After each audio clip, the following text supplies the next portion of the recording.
আসসালামু আলাইকুম। প্রিয় দর্শক, দুটি গল্প বলবো। দুটি গল্পই অর্থ লোপাটের এবং বেশ মজার, একই সঙ্গে থ্রিলারও বটে।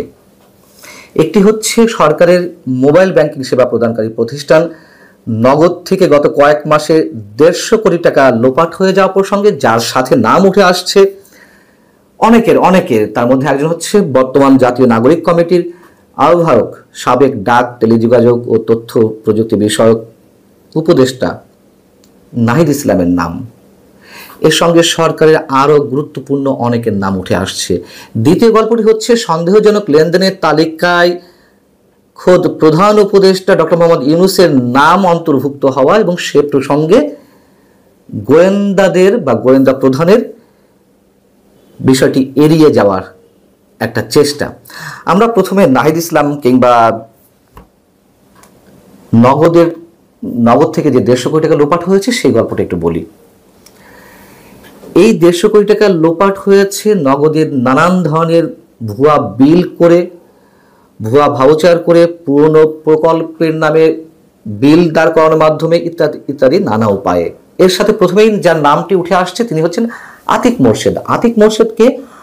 আতিক মোর্শেদ হচ্ছেন নাহিদ ইসলাম যখন উপদেষ্টা দায়িত্বে ছিলেন তখন তার পিএ ছিলেন পার্সোনাল অ্যাসিস্ট্যান্ট এবং বৈষম্য বিরোধী ছাত্র আন্দোলনের সাবেক সমন্বয়ক। যখন নাহিদ ইসলাম উপদেষ্টা দায়িত্বে ছিলেন তখন থেকেই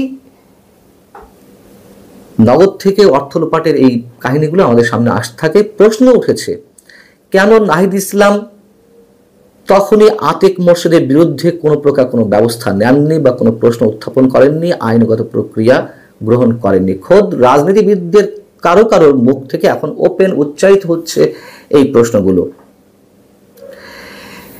150 কোটি টাকা লোপাটের সঙ্গে আরও যার নাম জড়িয়ে রয়েছে তিনি হচ্ছেন প্রতিষ্ঠানের ডেপুটি সিইও মুইজ নাসনিম ত্বকী।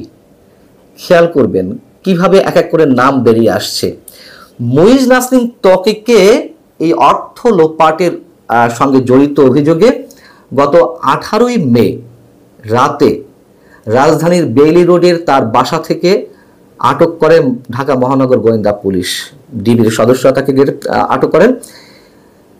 এই সময় তার কাছ থেকে electronic device, computer, laptop, mobile ইত্যাদি অনেক কিছু জব্দ করা হয়। কিন্তু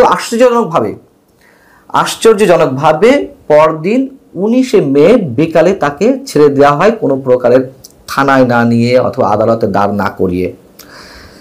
কার ফোনে তাকে ছেড়ে দেওয়া হয়, যেগুলো নানান সূত্র থেকে পাওয়া যাচ্ছে, গণমাধ্যমের নামগুলো উঠে আসছে, সেটি হচ্ছে প্রধান উপদেষ্টার এই মুহূর্তের ডাক, টেলিযোগাযোগ ও তথ্য প্রযুক্তি বিষয়ক বিশেষ সহকারী ফয়েজ আহমেদ তোয়েবের ফোনেই নাকি তাকে ছেড়ে দেওয়া হয়।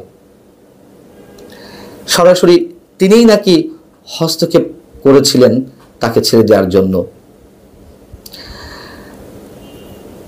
এই ফয়েজ আহমেদ তোয়েব আবার শুক্রবার তার ফেসবুকে একটি পোস্ট দিয়েছেন। পোস্টে তিনি কি বলছেন, যোগসূত্র পাওয়া যায় কিনা দেখুন।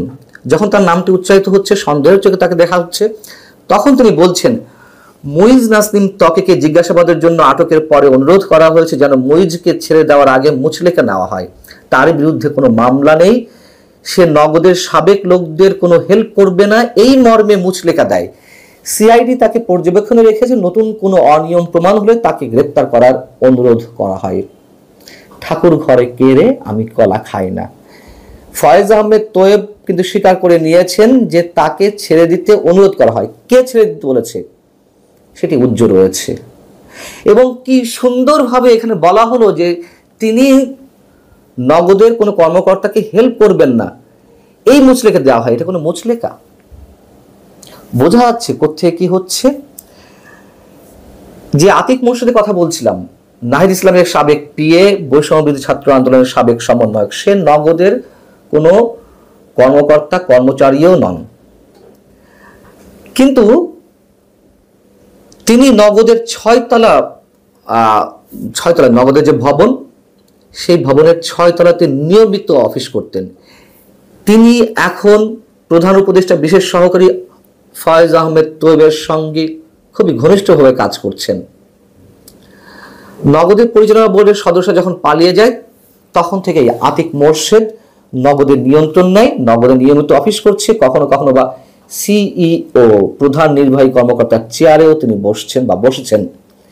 এবং এর মধ্যে তার স্ত্রী জাকিয়া সুলতানা জুইকে নগদের বড় একটি পদে বসানো হয়, ম্যানেজার কমপ্লায়েন্স পদে তাকে বসানো হয়েছিল এবং অনেক নিকটাত্মীয়কে আতিক মোর্শেদ চাকরি দিয়েছেন।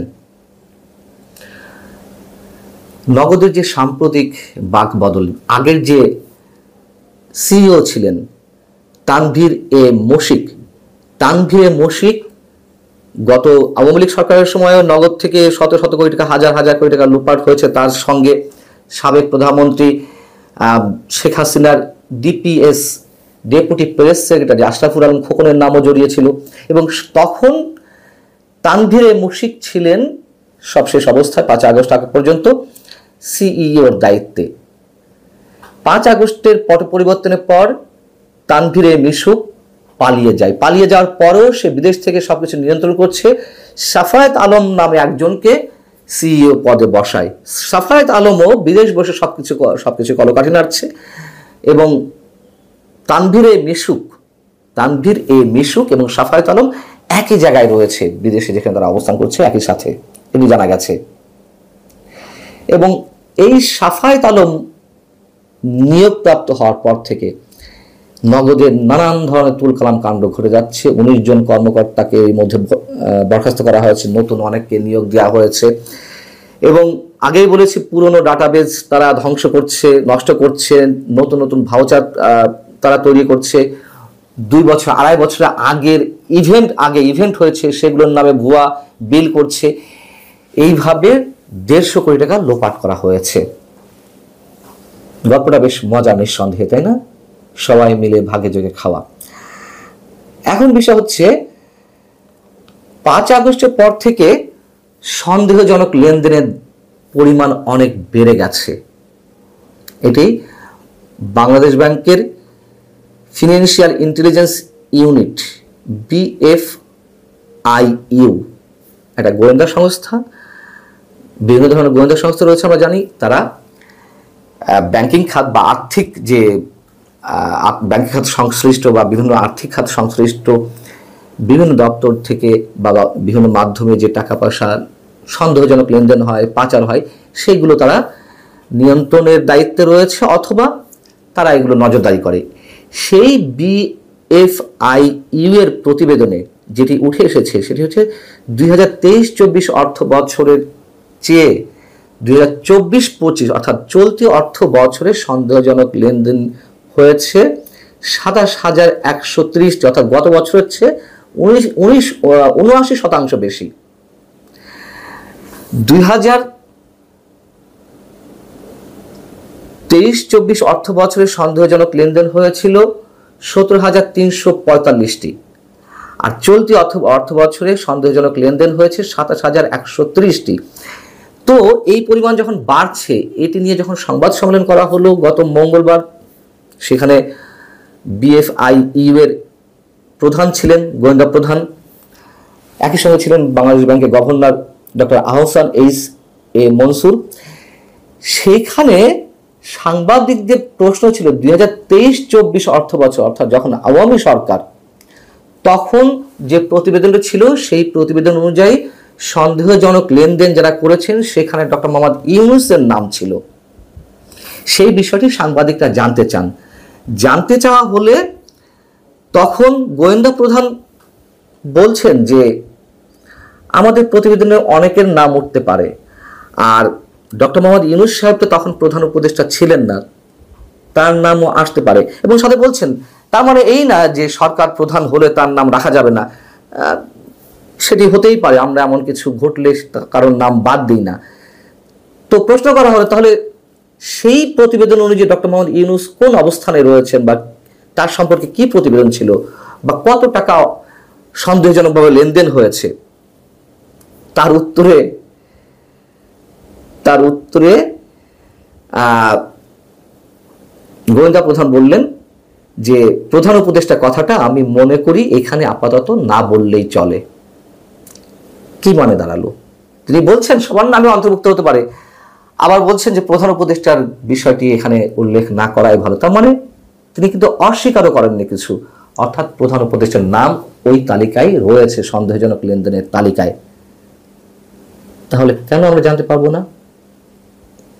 এবং টিআইবির নির্বাহী পরিচালক ইফতেখারুজ্জামান শুক্রবারও একটি অনুষ্ঠানে বলেছেন, তিনি উল্লেখ করেছেন 5 আগস্টের পর থেকে সমান হারে আগের মতোই দখলবাজি, চাঁদাবাজি, অবৈধ টাকার লেনদেন ইত্যাদি ইত্যাদি চলছে।